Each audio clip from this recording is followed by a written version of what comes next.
Quería presentar al profesor Manuel Ferro, al que agradecemos su trabajo, su pasión y su constancia en la organización de estas primeras jornadas jacobeas. Bueno, como todos ustedes conocen seguro, muchísimo mejor que yo, el profesor Manuel Ferro es profesor del Departamento de Lenguas, de Literatura y de Culturas de la Facultad de Letras de la Universidad de Coimbra y da clase en primero, en segundo y en tercer ciclo. Dirige tesis de maestrado y de doctorado en la Facultad de Letras, así como en universidades extranjeras. Entre 2005 y 2006 fue profesor visitante en la Universidad Federal de Pernambuco y su producción científica se centra en las relaciones culturales y literarias luso-italianas, en los estudios como no camonianos y en la producción épica del barroco y el neoclasicismo. Es miembro del Centro Interuniversitario de Estudios Camonianos y director. Y ya tenemos ahora con nosotros al profesor Manuel Ferro. Un aplauso.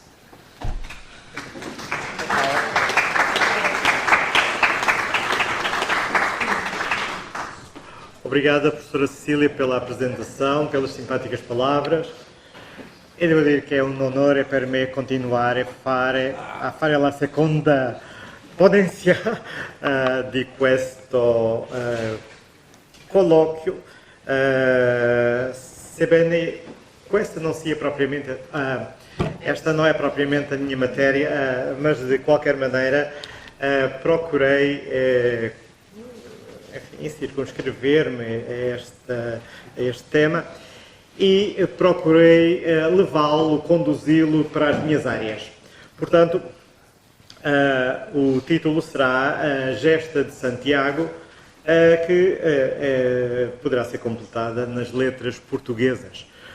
Por conseguinte, quando me propus fazer esta palestra, esta intervenção, naturalmente que a minha ideia seria pôr em relevo as obras mais de caráter épico, porque enfim, a matéria que me tem demorado mais tempo no meu trabalho de investigação.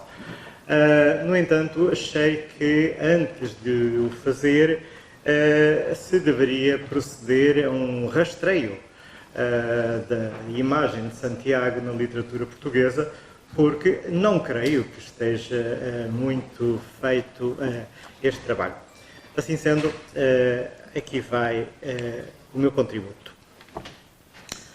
Tal como se verifica em paralelo nas artes plásticas, nas letras portuguesas, Santiago apresenta-se iconograficamente sob a aparência ou do peregrino, como é do conhecimento geral, em clara alusão às peregrinações que ao longo dos séculos arrastaram e continuam a arrastar multidões até Compostela, identificado pelo bordão, pelo bornal e pelo chapéu adornado com a concha-vieira, ou do cavaleiro guerreiro da reconquista cristã na Península Ibérica, o Santiago Matamoros, brandindo a espada e montado num cavalo branco. A cruz, com ponta de adaga, acaba por se tornar um dos seus símbolos.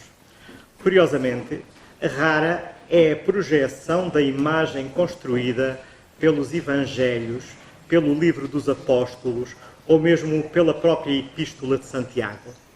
No entanto, durante séculos, desde os primórdios do proto-cristianismo, poucos mais foram os ingredientes que se agregaram à imagem do apóstolo no âmbito da cultura portuguesa, se excetuarmos as reminiscências do incipiente corpus lendário proveniente desse período que o levam a tentar evangelizar terras hoje portuguesas como Guimarães, Braga ou Rates. Ao santo se associa ainda desta fase a fundação da Diocese de Braga, por iniciativa do seu discípulo que se tornou o primeiro bispo, São Pedro de Rates, naturalmente. Uma segunda leva lendária surgirá após 814, depois da descoberta do túmulo do apóstolo, mas desta vez com pouca originalidade, já que a maior parte das versões conhecidas se inspira no livro segundo, o dos milagres, do Liber Sancti Jacobi, vulgarmente conhecido como Codex Calistinos ou Codex Compostelanos. No segundo livro, que fala de todo o feito e de todas as vidas e das paixões dos apóstolos de meados do século XV, bem como na edição de 1505 dos Autos dos Apóstolos, adita-se aos milagres conhecidos uma curiosa lenda passada por terras de Boças e da Maia e depois nas costas do Douro, que explicaria o uso das vieiras como um dos símbolos iconográficos do santo. Além do mais, entre os apóstolos, Santiago é o segundo padroeiro mais popular em Portugal, a seguir a São Pedro, na qualidade de orago das igrejas do norte do país, que simultaneamente veem firmar os votos de Santiago com base na exploração agrária das respectivas propriedades nas dioceses de Braga, Porto e Coimbra, consolidando as estreitas relações entre elas por serem sufragâneas de Compostela. Na verdade, ao tempo, as fronteiras entre lenda e historiografia eram fluidas, sem contornos bem definidos, e compreende-se que, por exemplo, na Crónica Geral de Espanha de 1344, se insiram núcleos narrativos e episódios que narram, por exemplo, a aparição de Santiago ao rei Ramiro, neles enraizando o cumprimento dos referidos votos. Por isso, também o conde Dom Henrique e Dona Teresa veneram o santo, prestam-lhe culto e atuam com a mesma atitude de generosidade de terras em áreas lusitanas. A par, as peregrinações multiplicam-se. O nobre moçárabe Cesinando vai de Coimbra a Galiza logo após a conquista da cidade do Mondego, e também o bispo do Porto, Dom Hugo, antigo arcediago de Compostela, volta às origens, favorecendo na altura o roubo das relíquias de São Frutuoso para a glória de Compostela. Nesta linha, os relatos historiográficos aceitam como registros de peregrinações com toda a naturalidade e, por isso, no livro que fala da boa vida que fez a Rainha de Portugal, Dona Isabel, se refere essa romagem, assim como Fernão Lopes não deixa de mencionar a peregrinação de Dom Nuno Alves Pereira a Compostela, na crónica de Dom João I. Por sua vez, a crónica da fundação do Mosteiro de Jesus de Aveiro trata da viagem de Dona Filipa, tia da princesa Santa Joana, entre muitos outros mais exemplos. Como, por exemplo, é o caso de Damião de Góis, que não esquece a romagem de Dom Manuel na respectiva crónica. Por conseguinte, tratando-se o culto de Santiago como um fenómeno de escala tão impactante, não admira que, em termos genológicos, variada seja a gama de géneros literários em que se manifesta o interesse pelo apóstolo. Da lenda às crónicas, como vimos, aos relatos de viagens, aos livros de milagres, à geografia, portanto, à poesia trovadoresca ou à epopeia, numerosas são as ocorrências em que a luminosa presença de Santiago ocorre. Na poesia dos cancioneiros, aqui partilhamos um pouco com a Galiza, os trovadores cantam as suas experiências de peregrinação, como sucede com Airas Nunes, que se põe ao caminho de Compostela em busca da verdade. Cá está um dos tópicos curiosos. Pai Gomes Charinho exprime o rogo da rapariga que implorava pelo regresso do amigo. E Aires Carpancho propõe-se, pura e simplesmente, ir cultuar o túmulo do apóstolo para fazer oração. Todos estes poemas estão inseridos no Cancioneiro da Vaticana. Ou então invoca-se Santiago, cavaleiro esforçado no campo de batalha, ou procede-se ao pedido de imagens e lembranças, imagens pequenas, noutras cantigas incluídas no Cancioneiro da Ajuda e, mais tarde ainda, no Cancioneiro Geral de Garcia de Rezende, em que o Vilancete, que fez Pero de Sousa quando El Rei Nosso Senhor veio a Santiago, a fim de procurar a cura do nosso mal, que não consegui descobrir qual era. No campo da geografia, as Flores Santorum divulgaram episódios da vida e prodígios graças à intervenção do apóstolo.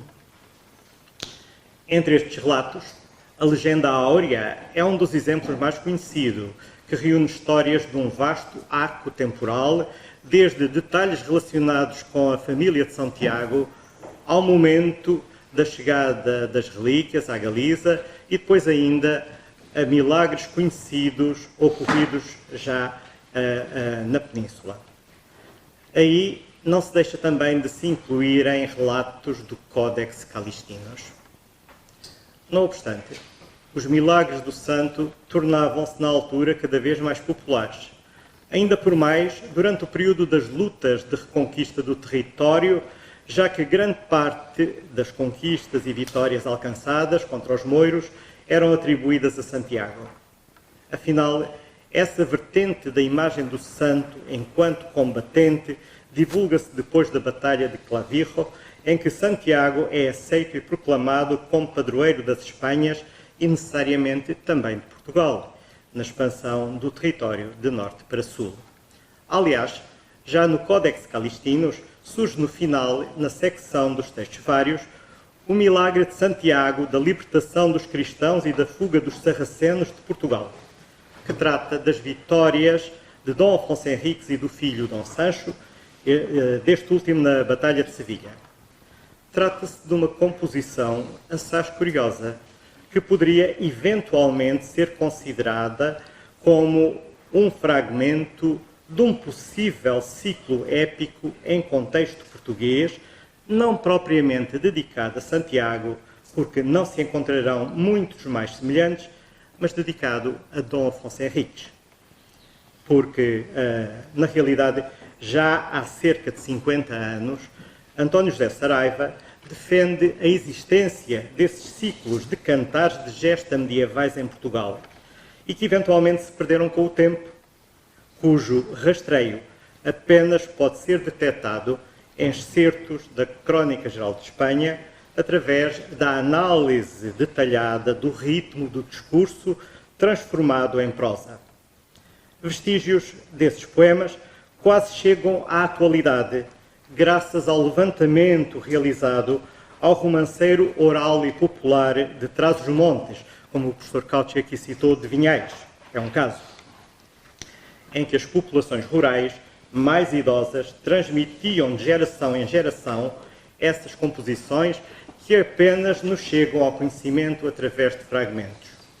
Aí surge a figura de Santiago Apóstolo relacionado com o tema das peregrinações a Compostela, mas também o Santiago Matamoros, curiosamente ainda associado ao ciclo carolíngio das histórias de Carlos Magno e de Roldão, preservando um pendor epicisante. Neste espírito guerreiro de cruzada, é criada em Portugal, é criada na Península, a Ordem de Santiago, que vem a dividir-se em dois ramos, um deles com sede em Portugal e que se torna proprietária de vastos territórios, maiormente no sul do país, onde eu nasci. Por isso, é perfeitamente natural que Santiago se torne o patrono do exército português, até que, em 1385, durante a Batalha de Aljubarrota, para que ambos os exércitos não gritassem por São Tiago, os portugueses adotaram São Jorge por influência dos nossos aliados ingleses. Contudo, o golpe fatal foi dado por Camões nos Lusíadas. De facto, em toda a obra do poeta português, apenas se contam 3 referências ao apóstolo de Compostela. Recorde-se que quando Camões compõe os Lusíadas, Portugal se expandia no Indostão. Entre 1523 e 1662 primeiro, e depois entre 1687 e 1749, Portugal dominava o território de Meliapor, que é hoje um arrebalde de Madraste, em cuja cidade se situaria, segundo a lenda, o túmulo de São Tomé. Rapidamente, o orgulho nacional eleva-o à categoria de patrono do Império Português no Oriente. Afinal, a par das Espanhas, que detinham dentro do seu território o túmulo e as relíquias de um apóstolo, também Portugal possuía agora, em paralelo, o túmulo de outro. Por isso, no canto 10º, dos Lusíadas, naturalmente, Entre as instâncias 108 e 119, enaltece-se a figura de São Tomé. Uma coisa estranha para os leitores dos dias de hoje. Só que a Inquisição, ao tornar-se mais rigorosa, pelo facto dos cristãos de São Tomé se acharem organizados numa igreja fora da autoridade papal, portanto era a igreja sírio-malabar, chegaram a ser considerados heréticos. São Tomé, que chegou a ser um dos poucos santos da capela do Palácio Real da Ribeira, portanto era só a Virgem, São Tomé e o Anjo de Portugal. São Tomé foi apiado da dignidade a que antes ascendera, e São Francisco Xavier, entretanto canonizado, acaba por o substituir. Nessa altura, a estrela de Santiago parece ofuscar-se. Não esqueçamos, porém, que nesse mesmo período, segundo refere João de Barros nas décadas, o grito de guerra dos portugueses na Ásia ainda era por Santiago. E o florentino Giovanni da Empoli, que acompanhou os portugueses na tomada de Malaca, declara na sua crónica sobre o sucesso da conquista que era nosso capitão, o apóstolo Santiago. Mas como acontece com a composição da maior parte das epopeias, redigidas em momentos de crise e decadência, a fim de revitalizar o brio e o orgulho das nações e dos povos, é durante o domínio filipino que Santiago reaparece em força na produção épica. Da autoria de uma mulher, porventura das mais cultas do país na altura, Bernarda Ferreira de Lacerda lançou-se na concretização de um projeto de cantar as glórias da Reconquista. Planeava escrever 3 epopeias, das quais 2 chegaram aos prelos. Há quem diga que ainda bem que ela não publicou a terceira. Era a Espanha Libertada, que no primeiro volume de 1618, no canto 3º, nas estâncias 24 e seguintes, se lança a história do apóstolo, focando a conversão tentada da Ibéria, portanto a primeira vinda de Santiago à Península, a sua ação, a morte, a transladação para a Galiza. Depois, centra-se na descoberta do túmulo e sempre valorizando o apoio do santo no campo de batalha aos cristãos. Também refere a vinda, a chegada de Carlos Magno à Península e os desaires por ele aqui sofridos.